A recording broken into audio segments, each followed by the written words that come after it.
بسم اللہ الرحمن الرحیم۔ معزز خواتین و حضرات، السلام علیکم ورحمۃ اللہ وبرکاتہ۔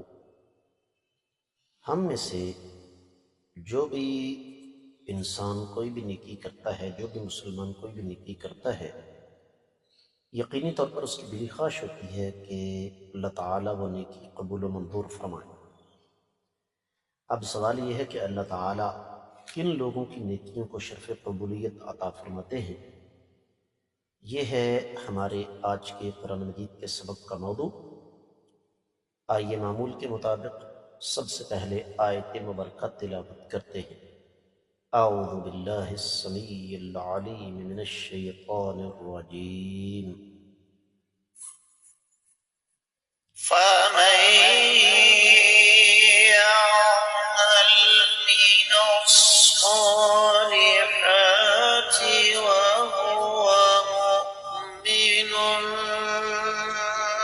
فلا كفران لسعيه وإنا له كاتبون.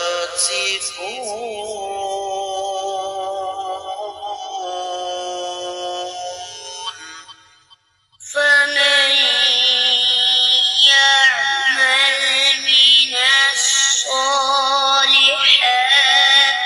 وهو مؤمن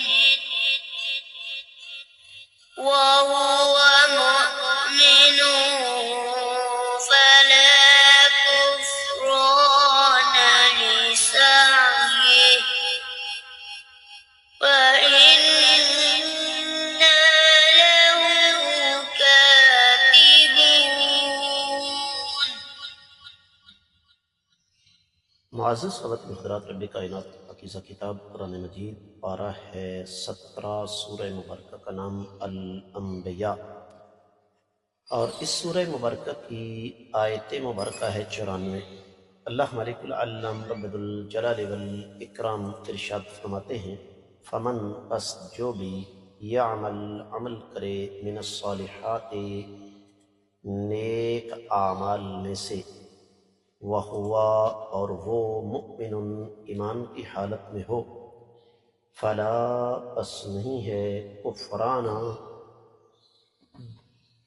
بے قدری، لسعیہ اس کی کوشش کی، وَإِنَّا اور بے شک ہم لہو اس کے لیے کاتبون لکھنے والے ہیں۔ بامحاورہ ترجمہ سماعت فرمائیے گا۔ اور پھر پس جو بھی نیک اعمال کرے اور وہ ایمان کی حالت میں ہو تو اس کی کوشش کی بے قدری نہیں کی جائے گی، اور ہم اس کے اعمال کو لکھنے والے ہیں۔ امام ابن کثیر رحمۃ اللہ علیہ اس آیت مبارکہ کی تفسیر میں لمبی چوڑی تفصیل بیان نہیں فرماتے ہیں کہ قلبہ مصدق، اس کا دل اللہ اور اللہ کے رسول صلی اللہ علیہ وسلم کی تصدیق کرنے والا ہو، اور وہ نیک اعمال سر انجام دے۔ سورہ کہف کی 30ویں آیت مبارکہ کا ٹکڑا لے کر آئے ابن کثیر رحمۃ اللہ علیہ، اِنَّا لَا نُضِيعُ أَجْرَ مَنْ أَحْسَنَ عَمَلًا، جو بھی نیک اعمال سر انجام دے گا ہم اس کا اجر ضائع نہیں کریں گے، اور بلکہ اس کے اس عمل کی قدر کی جائے گی، اس پر ایک ذرہ کے برابر ظلم نہیں کیا جائے گا، اور اس کا ایک ایک عمل چھوٹا ہو یا بڑا وہ اللہ تعالیٰ کے ہاں لکھا جائے گا۔ دیگر کتب تفسیر کا جائزہ لیا جائے تو اہل علم، خاص طور پر امام واحدی، پھر امام ابو علی الجرجانی، پھر تفسیر البسیط اور تفسیر القرطبی وغیرہ، اس میں اس بات کا جزم کیا گیا ہے کہ جو بھی انسان نیک اعمال سر انجام دے جبکہ وہ اللہ اور اللہ کے رسول صلی اللہ علیہ وسلم پر ایمان رکھتا ہو، اللہ کی توحید کو مانتا ہو، عمل کرتے ہوئے اللہ کے لیے مخلص ہو، اور اس کا وہ عمل سنت کے مطابق ہو، تو یقیناً اس کو قیامت والے دن اجر و ثواب ملے گا، جس طرح کہ امام بقائی نے نظم الدرر میں بھی اس بات کا جزم فرمایا۔ اور پھر اسی مناسبت سے اہل علم نے سورہ کہف کی 30ویں اور 31ویں دونوں آیات مبارکات نقل فرما دی۔ ان الذين امنوا وعملوا الصالحات انا لا نضيع اجر من احسن عملا اولئك لهم جنات عدن تجري من تحتهم الانهار يحلون فيها من اساور من ذهب ويلبسون ثيابا خضرا من سندس واستبرق متكئين فيها على الارائك نعم الثواب وحسنت مرتفقا۔ وہ لوگ جو ایمان لائے اور نیک اعمال سر انجام دیتے رہے، ہم نیک اعمال سر انجام دینے والوں کا اجر ضائع نہیں کریں گے۔ ایسے لوگوں کے لیے ایسے باغات ہیں ان کے نیچے سے نہریں بہہ رہی ہیں، وہاں پر ان کو سونے کے کنگن پہنائے جائیں گے اور سبز لباس ریشم اور قیمتی قسم کا پہنایا جائے گا۔ وہاں پر وہ تکیوں پر ٹیک لگائے ہوں گے۔ بہترین اجر و ثواب ہے اور یہ بہترین بدلہ ہے۔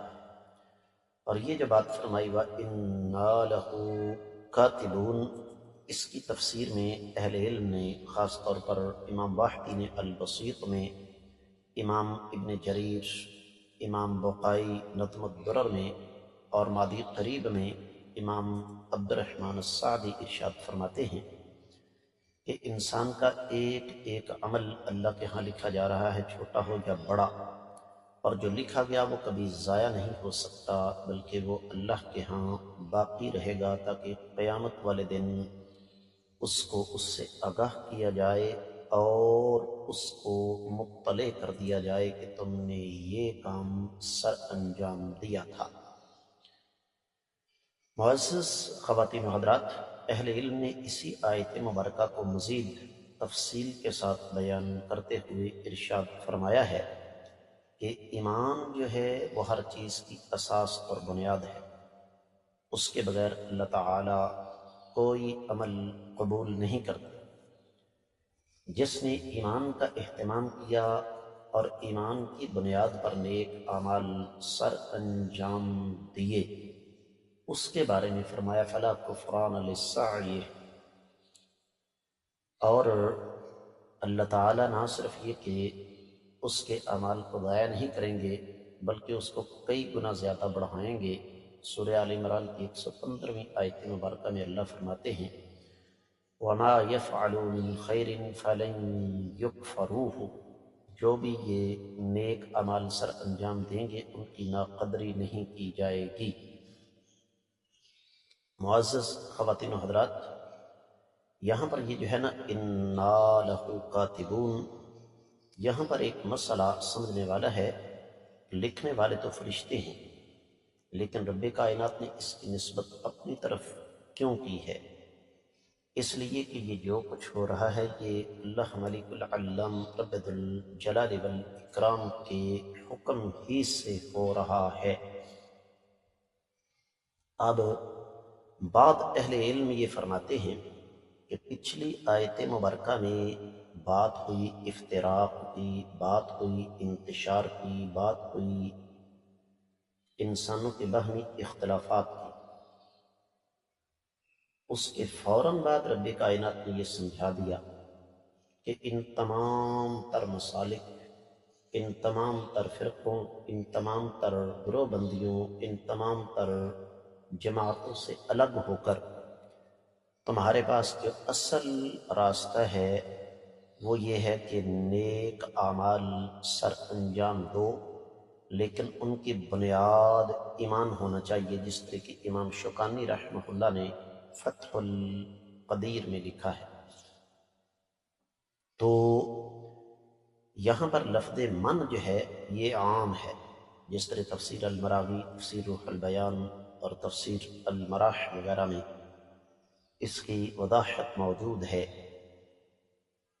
کہ جو بھی سے مراد کوئی مخصوص طبقہ، کوئی مخصوص گروہ، مرد یا عورت، کسی مخصوص علاقے کے رہنے والے لوگ ہرگز نہیں ہیں، جس طرح کہ اللہ رب العزت ارشاد فرماتے ہیں وَمَنْ أَرَادَ الْآخِرَةَ وَسَعَى لَهَا سَعْيَهَا وَهُوَ مُؤْمِنٌ فَأُولَئِكَ كَانَ سَعْيُهُمْ مَشْكُورًا، جس نے آخرت کا ارادہ کیا اور اس کے لیے کوشش کی اور وہ ایمان کی حالت میں ہے، تو ایسے لوگوں کی جو کوششیں ہیں ان کی قدر کی جائے گی۔ تو اس آیت مبارکہ سے ہمیں سبق بنیادی طور پر یہی ملتا ہے کہ ہمیں سب سے پہلے اپنے عقیدے اور ایمان کی حفاظت کرنی چاہیے، ان کا جائزہ لینا چاہیے۔ اگر عقیدہ اور ایمان درست ہے تو پھر سنت کے مطابق اپنے اعمال کو سر انجام دینا چاہیے، تاکہ قیامت والے دن وہ ہمارے لیے خزانہ بن سکیں، توشہ بن سکیں۔ اس کے ساتھ ہی اس آیت مبارکہ کی مختصر تفسیر مکمل ہوتی ہے۔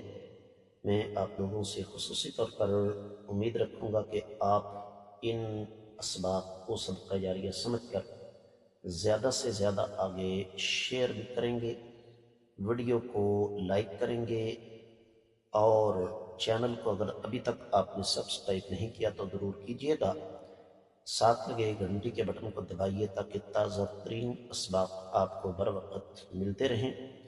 فرقہ واریت سے بالا تر آپ کا یہ اپنا چینل بلا ناغہ آپ کو یہاں پر قرآن و حدیث کے اسباق، جمعے کے خطبات، حالات کی مناسبت سے مختلف موضوعات پر دروس اور آپ کی طرف سے آنے والے قیمتی سوالوں کے جواب ملیں گے۔ کامنٹ سیکشن میں آپ کی طرف سے آنے والے تبصروں کا منتظر ہوں گا۔ آج کے سبق سے اجازت دیجیے۔ السلام علیکم ورحمۃ اللہ وبرکاتہ۔